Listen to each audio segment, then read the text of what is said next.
titres phares, Witcher et Cyberpunk, et il disait à bientôt pour de nouvelles aventures. Et je sais pas comment, mais c'était sympa en tout cas. Sympa d'avoir un message de CD Projekt Red, qui sont des génies, hein, c'est vrai. Là, je me dis, ils ont fait Witcher 3, qui était extraordinaire pour moi, et Cyberpunk. En fait, ils ont le point commun, ces deux jeux.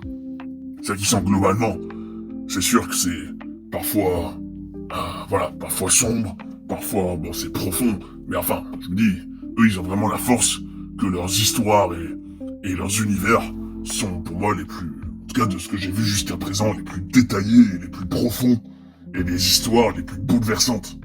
Pour le moment, de ce que je connais en tout cas. Mais je vais peut-être découvrir d'autres choses et changer d'avis, peut-être, qui sait. En tout cas, voilà, les easter eggs, ça c'était sympa. Sinon, ça c'était aussi celle de Conquerax qui parlait de, en gros, la déchéance, enfin, tous les problèmes à la sortie, puis la rédemption, en quelque sorte, du jeu. D'ailleurs, ça me donne envie, j'aimerais quand même faire un jour, comment c'est Phantom Liberty que ça s'appelle, la DLC. Mais peut-être dans un an ou deux. En tout cas, ça, j'ai sacrément envie de faire quand même, d'aller jusqu'au bout, tout comme d'ailleurs, faut vraiment qu'un jour, je fasse les DLC de Witcher 3. C'est scandaleux vu mon fanatisme de ce jeu que j'ai pas pu le faire encore. Donc je l'ai pas fait, hein. Après c'est à moi d'en décider aussi des fois. Ça, voilà, j'aimerais beaucoup pouvoir le faire. Tout comme d'ailleurs, finir Odyssey, les DLC aussi bien sûr. Enfin bref, en tout cas, c'était très intéressant de suivre toute la chronologie dont je me rappelle à l'époque, hein. Je me rappelle, hein, on en avait parlé avec Johnny, le Johnny de la vraie vie. Je me rappelle qu'on en avait parlé, on le suivait. C'était reporté. Je me rappelle de voir des affiches dans Marseille du jeu. Et que c'était, je me rappelle du buzz, du bad buzz. Donc revoir tout ça, c'était très intéressant. Et finalement, je trouve que, moi, ce que j'ai à dire sur tout ça, hein, sur ce qui est arrivé à ce jeu-là, c'est un peu l'illustration que quand à la base, tu cours de manière très vorace après la date absolue, enfin, il faut que ce soit cette date pour le pognon, pour les actionnaires, pour le Black Friday, pour Noël et compagnie, pour de mauvaises raisons, qui sont des raisons financières, que ça se passe jamais bien, mais que quand ils ont décidé, non, en changeant aussi certains membres, hein, en faisant le choix de plutôt, on respecte les joueurs, on se montre, on assume nos erreurs, et on les respecte, et on refait tout bien, que finalement, ça a eu une belle reconnaissance, en fin de compte. Alors que c'était très mal parti. Donc je me dis, c'est quand même intéressant l'histoire de ce jeu. Et je déplore d'ailleurs cette culture du crunch dans les jeux vidéo. Je me dis, c'est tout ce que j'aime pas, hein, personnellement. C'est ce capitalisme poussé à l'extrême de la course à l'échalote, de vouloir, mettre des humains sous pression pour du pognon. Enfin, tout ça, c'est tout ce que je déteste. Et je trouve ça malheureux. Et je trouve ça bien plus beau quand il y a une approche plus humaine de se dire, non, on va prendre le temps, on s'en fout de l'homme. Après, je comprends que c'est un peu naïf comme vision de se dire, est-ce que c'est vraiment possible un jeu où t'as pas de date limite, où tu fais à ton rythme, en faisant surtout la qualité au-dessus de la quantité et au-dessus de la date butoir ou quoi. Ça sera terminé quand ce sera vraiment terminé. Je me dis, est-ce que c'est un luxe qui est possible dans le monde du jeu vidéo? Ça, je sais pas.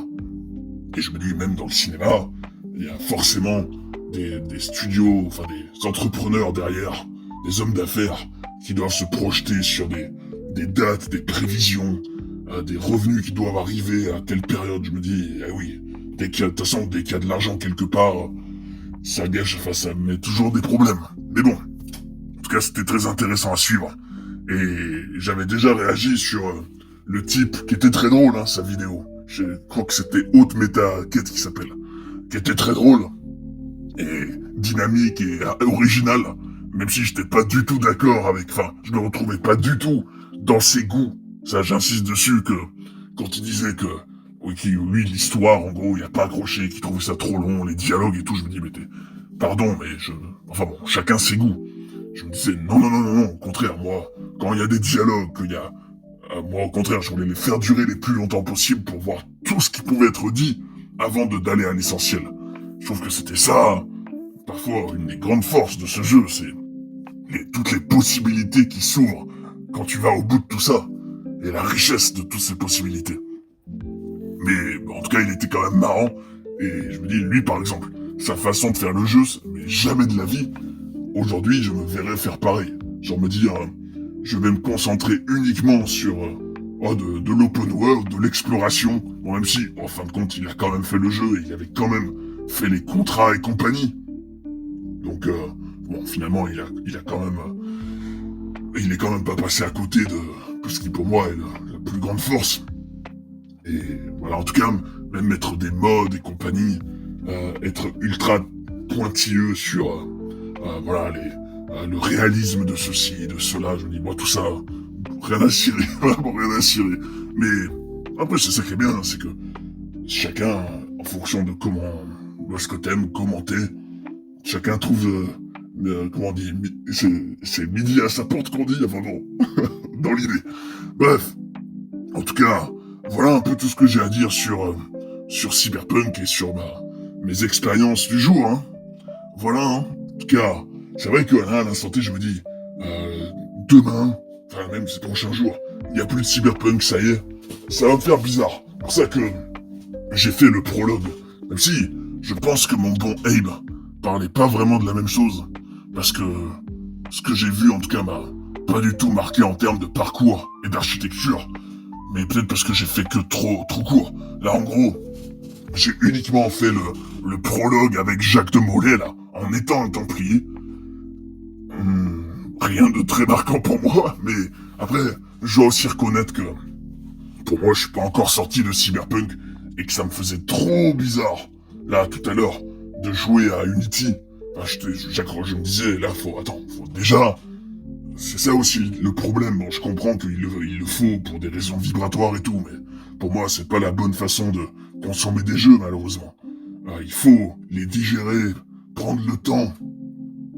Et bon là c'est sûr que j'ai eu du temps pour Cyberpunk, mais par exemple enchaîner d'un jeu à l'autre, ça, moi par exemple j'y arrive pas vraiment. Voilà, et je me dis en étant, voilà, quand tu t'investis émotionnellement, en plus que t'as le temps, tu prends le temps de le faire, dans tout un univers dans lequel tu t'impliques vraiment, passer dans l'heure d'après à un autre, en y étant tout de suite, ouais, non, et en étant enthousiaste et accroché dedans et connecté, moi j'y arrive pas.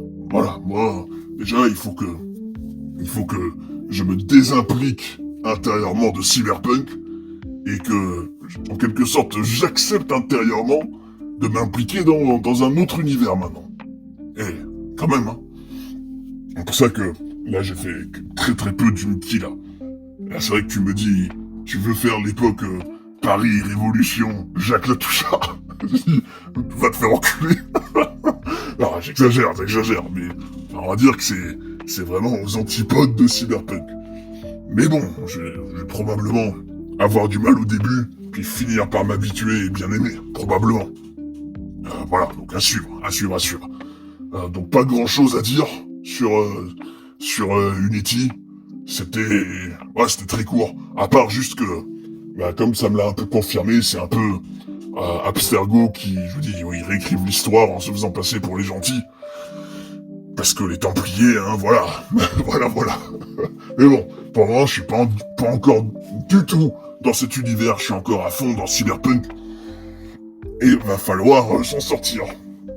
En tout cas, voilà, j'en garderai un très bon souvenir. Et je considérerai ce jeu comme un chef-d'œuvre. Est-ce que c'est un de mes jeux préférés? Bonne question pour conclure. Qu'est-ce que c'est dur comme question, parce que je vois bien que je constate que c'est un chef-d'œuvre, qu'il a toutes les qualités que j'ai dites. Après, est-ce que j'ai le même amour et attachement que Odyssey et Origins? Je pense pas, parce que...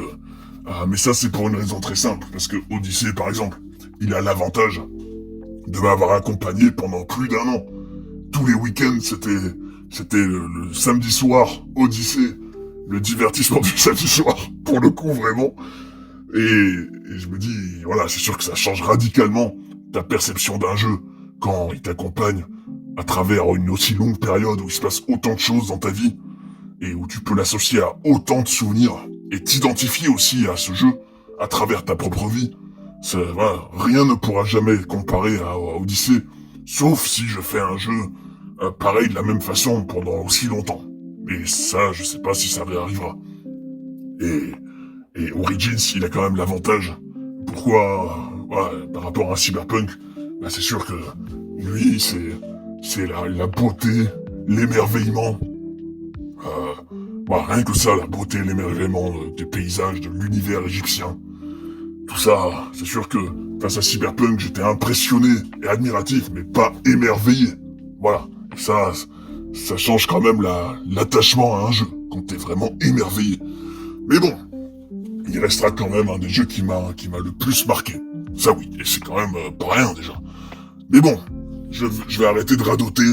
Moi, V, en direct de Night City pour la dernière fois. Je vous souhaite de bonnes aventures et dès demain, je me transforme en Arnaud. Bon, il s'appelle Arnaud, je crois. En tout cas, voilà, je deviendrai un Français de la Révolution.